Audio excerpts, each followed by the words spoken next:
That's all right. Hey everybody, we are live this week. Welcome to this week's episode of Facebook Live. We are here with National Advisory Board Steve Smith, who we are super excited is joining us today. And as always, as you guys are joining, let us know where you're watching from. I'll be following along here on my phone, so I'll be able to see people who are asking questions. I know you're going to have a lot of questions for our astronaut, Steve Smith. And some of you might be thinking, astronaut, sports, how does this relate to Positive Coaching Alliance? Steve has actually been involved with PCA since the very beginning, almost all the way back to 1998 when the organization was founded. And Steve is currently down in San Jose, California. I'm in San Francisco, California. And he has just an amazing background, both in sports as an All-American water polo player and champion at Stanford, but also ranks top 10 on spacewalk duration with 4 flights into space. And so we are just so honored to have Steve here with Positive Coaching Alliance for this episode of Facebook Live. So thanks for joining us, Steve. Well, thank you so much, Casey, and thanks to everyone for tuning in today. These are very difficult times. I'm glad we're all socializing right now. I get a little pain to hear that we're supposed to socially distance. It's really physical distancing. But in any case, to all of you who are PCA contributors, thank you for what you've been doing. You're making the world a better place, and for that, I'm very grateful. Thanks, Steve. And so somebody just wrote in, Stanford, California, go Card. Nerd Nation. Yes, exactly. Nerd Nation. So for those of you just joining, we're here with Astronaut and National Advisory Board member Steve Smith. We're going to be having a conversation for about 30 minutes. And so if you have questions, please write those in and we will make sure we get those asked. So just to kick us off, talk about your path to become an astronaut and how youth sports contributed to your experiences and to get you to where you are today. Sure. Growing up, I grew up in California, so there was a lot of nature to go explore. So I really liked exploring. And then I fell in love with math and science. Here in Silicon Valley, there were a lot of big thinkers and a lot of technology. And my father worked for IBM for 50 years. And then a friend's father took me flying. And so I flew and fell in love with aviation also. So the combination of all those things, technology and being an adventurer, really drove me to be an astronaut. I was watching the Explorers of the Day and thought that would be a really great job to have, watching the astronauts in particular on television. Over the next 3 decades, I did the best I could to get a good education, to be well-rounded, to stay physically fit, to stay away from trouble with the law and things like that. But as I applied to the Air Force and to NASA, they continually rejected me. And some of the rejections had to do with surgery that I'd had as a 14-year-old. I was in the hospital just a couple miles from here for 11 days with a really serious life-threatening issue. I survived and came out of that event with kind of a different mindset on how to live life and how to focus and how to defeat big challenges. And so anyway, as the Air Force and NASA rejected me, I just every time used this mindset that I had to come back, to think creatively of some way to make myself better and to not give up. So to persevere, just like we're all doing right now in this big challenge. And in retrospect, those life skills largely came from being an athlete. I mean, when you're an athlete, you learn how to do teamwork, you learn how to communicate, you learn how to react to things happening that you didn't expect. You learn to be resilient. You learn that practice makes you better. And so all those life skills were learned through sports. And in fact, there's a quote from board member Steve Young that says, I learned all of life's important skills through sports. And so through sports, I just kept applying, kept making myself better, kept being creative. And finally, on the 5th application to NASA, they accepted me. Pretty amazing. Such perseverance and resilience. I mean, 4 times, and on the 5th time, you finally got through. That's just amazing. And how long in between did you have to wait in that application period? Typically, NASA would accept applications every 2 years. So once I started applying, it was about another 10 years before I was accepted. That's amazing. And so talk a little bit more about your sports background. What sports did you play growing up? Did you always know you wanted to play water polo in college, or did you diversify and play multiple sports? Talk a little bit about your sports background. Sure, grew up with the classic sports, baseball, basketball, running, And then my dad's company, IBM, had a swim meet for all the children of the company. So I started swimming and ended up really liking swimming and basketball. And of course, did those in community sports. In those days, you did multiple sports per year, which I still encourage young people to do until they get into maybe late into high school or even to college. But anyway, water polo turned out to be the combination of basketball and swimming. And so those were two sports I really enjoyed here in California. That's a pretty big sport, even in junior high and high school. And then my senior year in college, Stanford won the NCAA championship in water polo. So they were a good engineering school and a good water polo school. So that's why I chose to go there. Perfect match. It's amazing. And for those of you who are just tuning in, we're here with Astronaut and National Advisory Board member Steve Smith. I see Jan has tuned in from Hamburg, Germany. How about that? And Rich from Simi Valley in California, Molly Whitaker in Washington, D.C. So we got people from all over the place. We want this to be interactive. So if you all have questions for Steve about, sports, about his background, about how he became an astronaut, time and space, please do chat those in. And so I re-listened to the podcast that you did with PCA's founder, Jim Thompson, a couple years ago, which we can chat in the comments so that people can also listen to that podcast as well. But you talked about with him a little bit the interview process that NASA, the questions that they ask you in order to evaluate, your ability to be a teammate and that whole process. So can you talk a little bit about what those questions are and how sports contributed to some of your answers and just who you were at that time? Sure. So when you apply to be an astronaut, there's this initial big pile of applicants. So last year, I believe we got about 18,000. And what they do is they whittle it down to some people that they want to bring to the Johnson Space Center to interview. And it was about 100. And so it's the big accomplishment to make when you're applying. To get into that final round is a big deal. Then you come to the Johnson Space Center for a week. And in that week, you're doing physical tests. You're meeting some of the astronauts. And they're getting to know you. But the really big moment is this 45-minute interview. It's what it's all about. And in our lives, we all come up to these big moments. And so I could have just gone in kind of unprepared. But what sports have taught me is that practice makes perfect. And so I worked really hard to understand what the best techniques were to use during an interview. And we practiced. My wife, Peggy, and I probably did 15 simulated interviews. And the first one or two were a disaster. She was very tough with me. At the end of our practice, I even dressed how I would dress on that day. And she asked me kind of questions I hadn't anticipated. She was really tough in the review process, loving, but tough. She said, your answers are too long. You got to get to the point. She kind of gave me a framework to answer the questions. Anyway, I got better and better. And so on the 16th time, which was the real interview, I hit it out of the park. And it's just like in sports. When you practice. The same thing with music and math and all different academic subjects. When you are actually interviewing to be an astronaut, they have 8 people interviewing you. Some of them are current astronauts, others are retired astronauts, and then engineers and scientists and other leaders. And they really want to get to know who you are. They want to determine, can I be with this person in a metal tube in space for 2 weeks or 6 months or whatever it is? So they're just trying to get an idea of who you are. And that's why in these interview situations and in discussions with your peers and for young people in discussions with adults, it's really important just to be yourself and to tell the truth when you're answering a question. What's the real answer to the question, not kind of what the staged answer is. And so probably the biggest subject they want to know is, are you a good communicator and are you a good team player? And so they get that sense through your answers. But also for me, it was really nice to be able to say, I have this background in sports, in team sports especially, where I learned all of these life skills. And I understand there's times to be a follower and there's times to be a leader. There's times to be really communicative and other times it's to be a good listener. So it's all these incredibly valuable life lessons that our PCA coaches are teaching their athletes and our parents are teaching their young people. So sports really helped me get into space, frankly. Amazing. And when you were working with fellow astronauts, did you find a lot of them also played sports, or would you talk about your sports background? Was that something that connected you? Yeah, it's really interesting. I would say almost all of them were athletic in some way and competed up to some level in some way.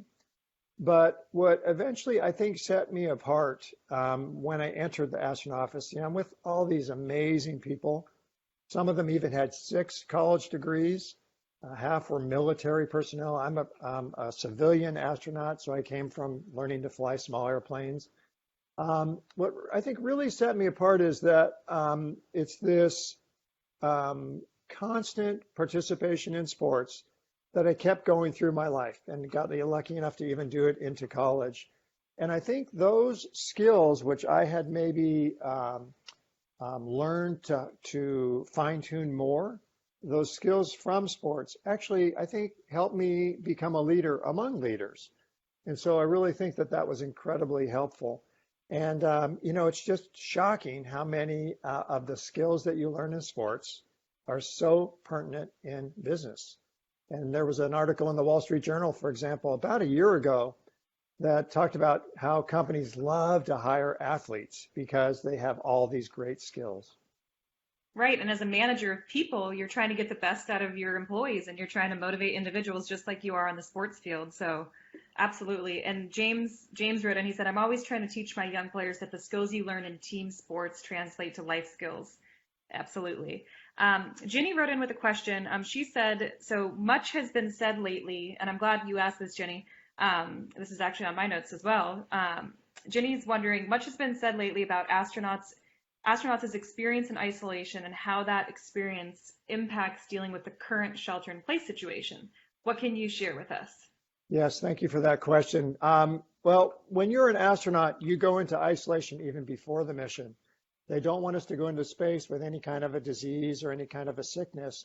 So we actually go into quarantine before the flight in a special building on the Johnson Space Center site in Houston. And then they fly us by government aircraft to the Kennedy Space Center where we launch. And in that situation, we're kind of in a big apartment building. We each have our own apartment. We do have a common eating area, but all the personnel that are allowed in have to be cleared by medical personnel. So you're really kind of trapped in there. It's almost like being kind of in like a nice jail. You're just really stuck in there. You can't go to the mall. You can't go into public. The only friend or close person you can see is usually your spouse or significant other, and only if they're healthy. They clean all our food thoroughly. I can remember asking for an apple, and they said, sure, we'll go get you one. And they took the apple out of the kind of bowl, and they cleaned it in bleach and then handed it to me.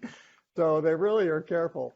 But once you're in space, you're in a very, very small place with maybe up to 6 or 7 people. So on my space shuttle flights, I was in what I would term as a small to medium-sized recreational vehicle with 6 other people. And there's no way you can go outside, except for those of us who did spacewalks for a short journey outside. But otherwise, you are right there. And there's just kind of 2 rooms, the upstairs and the downstairs. No one has their own bedroom. And so you learn how to get along in that kind of a situation. So we have quite a bit of experience. And what I would say to people in the current situation we're in, and what I learned having been an astronaut is, first of all, is follow the basic guidelines that the experts have given us. And one of them is stay organized, stay scheduled. And so even though you don't have to report to a job and you don't have to commute at a certain time, still maintain a schedule. They keep us very busy in space. Our lives are very planned out. It's kind of hard to get bored or to get down. So they really have us scheduled. So it's really important in this time to keep your schedule. And of course, get enough rest, get enough sleep, get enough exercise. I have found that I'm actually getting a little more sleep during this period, and I can see the difference it's making in terms of my energy and spirit. Super important, of course, to stay physically fit in space. We actually scheduled an hour to an hour and a half per day to exercise. We have to use special machines because there's no gravity. For example, when we ride the exercise bike, we have to wear a seatbelt. Otherwise, as you pedal the bike, you'll fly off every time. So we wear a seatbelt. And one goal is to ride the bike for 90 minutes because then you've ridden the bike all the way around the world when we're going 17,500 miles an hour. But back to these basic things, the last thing I'll say kind of in this basic core of practices is don't socially isolate yourself. Keep communicating with other people. It's incredibly important to do that, and you have to make the effort now. One of the things I'm doing, for example, every day is calling 1 or 2 long-term friends just out of the blue that I haven't talked to in a while. And it raises my spirit to hear them, but I can tell it also raises their spirit.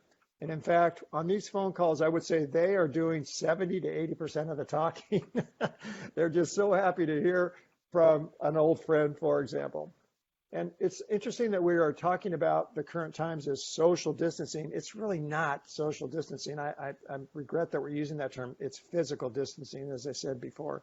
So don't socially distance yourself. It is okay, however, to occasionally have time to yourself. In fact, it's really important to kind of to recharge your batteries, to refill your emotional tank, as we talk about at PCA. And so you do need this bubble around yourself every once in a while to take your time in, take time for yourself. In the space shuttle, for example, which again is a very small 2-room place, if you wanted time to yourself, you would just kind of take your laptop, put some headphones on, and kind of just float up to the ceiling, up to that corner up there, and you'd kind of be up in that corner ceiling place with your back to everyone else. And everyone respected the fact that that's when you needed your time. So people should be respecting your time within your location, but also take the time yourself. You do need time to recharge yourself. And now I'll give you 3 kind of big comments. The first is, this is an incredibly rare opportunity. None of us want to be in this situation. But using kind of this mindset that explorers have to kind of think outside the box and to think creatively, I would suggest that you use this time to improve yourself exponentially, to look at it as this hopefully once in a lifetime opportunity to improve yourself. What are the things that you didn't have time to do before, or that you didn't allow yourself to do before? What are the skills you're working on? What is the training you can do? You're participating in this Facebook Live event. That's exactly what we're talking about. Find these little things that you can do. Maybe you haven't had time to clean your house up, and it's a good time to kind of lighten the load, to get rid of some things and some noise in your life. Purge. Purge. So use this time to make yourself better. I hope that 5 years from now, I'll look at the Steve Smith that entered this period of time at the start, and then look at the person at the end and recognize that that person improved themselves along the way. So use it as a time to get more training, for example, in whatever skill or professional skill or personal hobby you have an interest in. Make yourself better. If you're building a better you, basically. The second thing I'll say is it's really important in this day and age to take care of your spirit. It's the 21st century.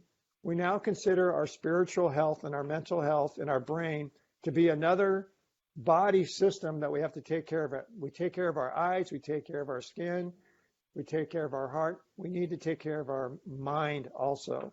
And so this is a time where we can talk to someone about that, to share feelings about this. Maybe it's a friend, maybe it's a professional. So it's really important at this time to take care of your spiritual health. For me, the way I do that, I don't like just giving advice. I like to give implementation ideas. For me, first of all, it's okay at this time occasionally to be sad with what's going on. I miss hugging people. Right. I've got 2 children I would love to hug. It's driving me crazy.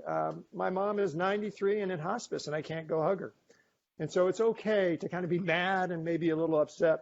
But the bigger practice that we use as astronauts and as explorers is you've got to keep the big picture.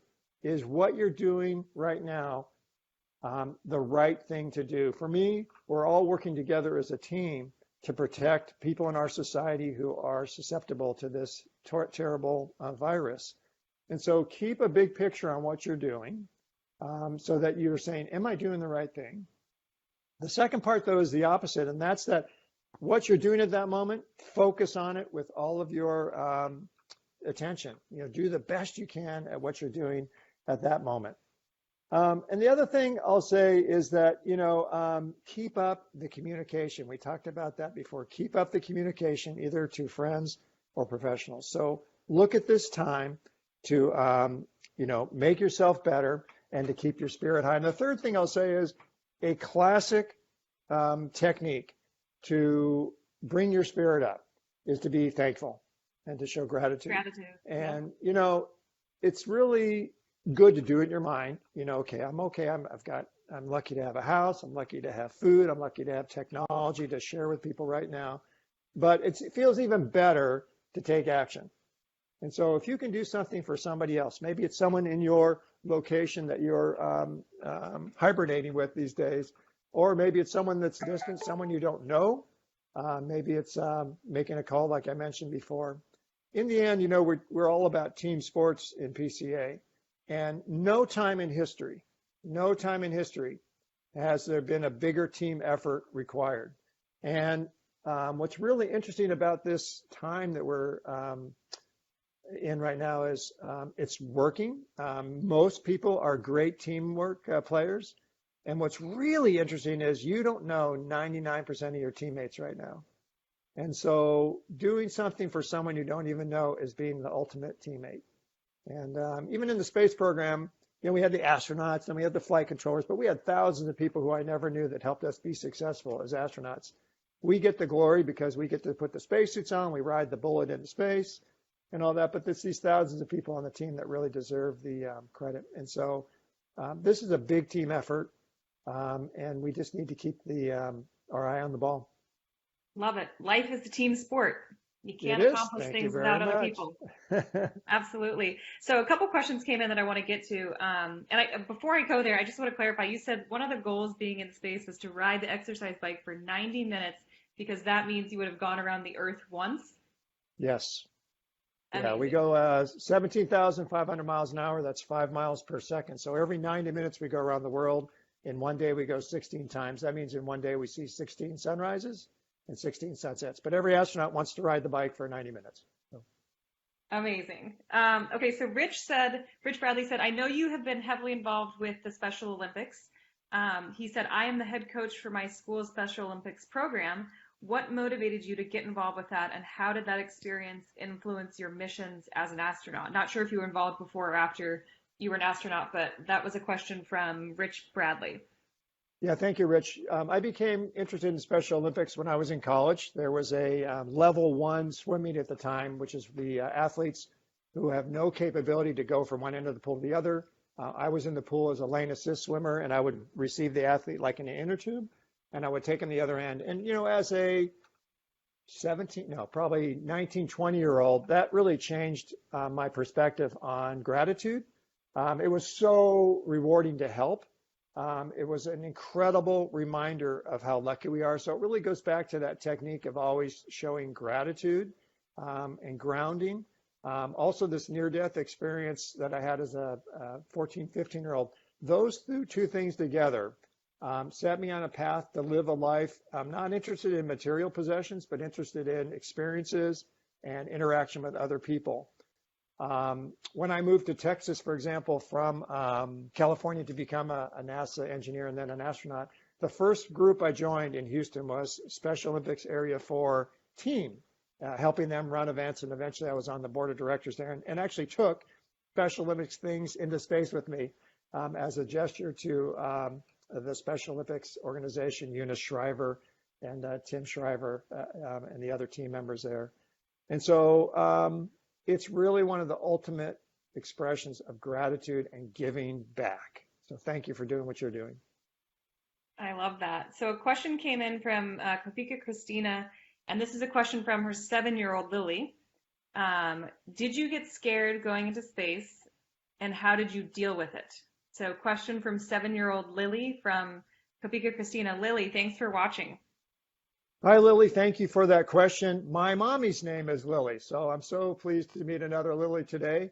And like many of the activities you do in life, yes, I was a little bit nervous and a little bit scared going into space, not because I was worried about something bad happening, but because I was worried about making a mistake and not being able to do my best and letting my team members down. And so that's why I practice so hard. Anytime you have a big event coming up, it helps so much to practice. My daughter, Shannon, was in several plays in high school or in junior high, for example. So we practiced her parts over and over and over and over again so that when the big day comes, you've done it before. And in fact, when I was in the space shuttle ready for launch in August 1994 for my first flight, it felt like I had been there before, because I had practiced in pretend spaceships so many times. So practice a lot, and it's okay to be nervous. That's a natural feeling, and it's a reminder that you care about the outcome. It's what we learn in sports, right? Great question, Lily. I want to go back up to a question from Molly. We talked a little bit earlier in the live session about the process by which you went through to become an astronaut, trying 4 times, getting rejected 4 times, and then finally on the 5th time. And so Molly's asking, did you ever consider giving up after the 3rd or the 4th time you were denied by NASA? And what made you continue to persevere and not give up? What advice would you give to an athlete who faces a similar challenge, maybe making a team? You bet. So the answer is no. I never considered giving up. I will say that each time it was devastating. Each time I gave myself a couple hours or maybe a day to feel sad about it. That's totally normal. But in the end, if you find something that you're really passionate about, turning away and giving up will be a horrible feeling that you'll keep for the rest of your life. And so for me, it was never give up until I've just come to the very last idea I have and then still be creative. So what explorers do is they set these audacious goals, and then along the pathway to those goals, they realize that there will be setbacks along the way. They know that before they even start. So that's the first mindset. I know there's going to be an avalanche. My crewmate's going to make a mistake. I'm going to make a mistake. A piece of equipment's going to break. So explorers know before they go on these big adventures, bad things are going to happen along the way. And so they're mentally prepared, and they're super excited when they happen because it's a challenge. It's a learning opportunity to come up with some creative way to get around it. And so they're sometimes giddy with the opportunity to be creative. And so on these big adventures, you've got to be creative. Don't just do what everybody else did to overcome those setbacks. Think of something creative. Work out more. Try harder. Get someone to practice with you more often. So you've got to be creative in the solutions you come back. But for me, I never gave up because I found something that I really wanted to do. And when you've got that big light out there, that star that you're pursuing, you will not give up going to that. And sometimes it hurts like heck, but if you're passionate about it, you will keep going. And you have to be creative. I don't want to make long answers, but let me just give you an example of being creative. After I applied to NASA the 4th time, they medically disqualified me from being an astronaut. They said, go home, don't apply again. This was on my 4th application. I'm 30 years old. We don't want to hear from you again. You're medically disqualified. And I could have given up. But I thought about it for a couple of days after mourning for a while. And I thought, you know what? If I go to them and I say, I'll go to a hospital that you name. I'll pay for a procedure that you name. I'll have a doctor that you name. And I'll do this so that I can gather medical information that I could again give to you about the internal condition of my body. And maybe then could you consider waiving me? They said yes. And so that's what I did. And 2 weeks later, they not only waived the rule, they changed it for future people. So you've got to think creatively too. Amazing. And you mentioned in your answer, you talked about being excited for a challenge. And I think that kind of leads into the theme that PCA has this week. And one of the reasons that we were so excited to speak to you is growth mindset. And yes. Dr. Carol Dweck from Stanford, her work, Growth versus Fixed Mindset. Can you talk a little bit about your thoughts about the growth mindset and how you clearly have one, but how it's impacted, your world and those around you? Yes. So maybe without even knowing it, for my whole life, I was raised to have a growth mindset. And that is to not feel like what you arrive on Earth with is all you have in terms of your talents. It was to have this mindset that I can learn anything I need to learn. I can become anything I want to become. I'm not a fixed asset with hard work. And there are millions of stories of people out there who have overcome amazing odds to achieve great things. And it was through hard work and effort. And so for me, that's kind of the way explorers think. They think of these audacious goals. No one's ever done that before. I'm going to go do it. That in itself is thinking kind of outside the box. And then along this pathway, as the challenges come up, you're thinking, all right, everyone always says to get by this, you have to do A, B, or C. I'm going to look at a new option X that's over here that no one's ever thought about. And so it's having this incredibly open mind. And the way that you can have the spirit and the capability to do this is to live a simple life. and to not be overwhelmed by all the noise out there and all the material goods out there and all the things that are a waste of your time. And so that's why I've chosen to live this very simple life so that I have this time to have experiences and to really find what's important in life. It's this really growth open mindset. Amazing answer. And we're honored that you're spending 30 minutes of your precious time with Positive Coaching Alliance today. Two more questions that I think are a little bit quicker. Brandon Wald asked, who did you look up to as a kid? So I was looking up at the explorers of the day. So there was the undersea explorer Jacques Cousteau. There was the aviation family, the Lindbergh family, and also Amelia Earhart. We also had the Everest mountain climber, Edmund Hillary from New Zealand, and of course the astronauts. In my personal life, of course, I looked up to my parents who were incredibly hard workers. And so it's kind of a culmination of all these people that really set me on my path. And one comment, Ryan Roche says, both 8-year-old me and 35-year-old me are loving this. Oh, good. Well, I'm grateful. So one last question, people spending more time at home, any books that you've read over the last couple of months that you would recommend to others? Yeah, for the adults, there's a couple I've read. I usually focus on books that are kind of self-help and self-improvement. I actually brought them here just because people typically ask. One is called Be Unstoppable by Alden Mills. And this is one that, you can share with younger people because the way Alden talks about advancing, he has a parable about a sailor. And so it's really interesting. And then for the adults, the CEO of Microsoft, Satya Nadella, has a book called Hit Refresh. But in terms of having this open mindset, I really like podcasts. I find them really effective ways to learn. And so there's two that are, I think, really, maybe it's three, that are really good about having this open mindset. One is called the Entrepreneurial Thought Leaders, ETL. It's put out by Stanford University. The second one is the Corner Office, which talks about people who have developed companies and they had to use this really open growth mindset. And the final one is How I Built This. So you can listen to, for example, the founder of Chipotle or the founder of Reebok or whatever. So those are some good sources. Guy Raz, I listened to How I Built This too. I also learned from Steve, I don't know if other people know this, but you're able to actually make the podcast reader speed up a little bit so you can listen to podcasts quicker if you want on your podcast app. I learned that from Steve, so I'm going to be trying that out. 1.5 is a good speed. 1.5. I love it. Well, Steve, thank you so much again for joining Positive Coaching Alliance today. Has taken 4 space missions, and we're just so honored again, given your background in sports and the impact that you've had on this world, for you to be spending time with PCA and sharing how sports has impacted your life. So just want to thank you again for joining us today. Well, PCA is a really great example of people making other people's lives better because the people who are involved are so interested in helping other people. So thank you to all of you for helping make PCA a very effective organization. Awesome. Well, we will see you all tomorrow, actually, at 10 a.m.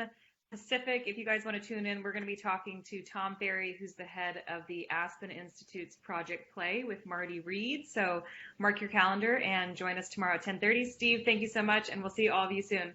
Thanks, everybody. Stay safe.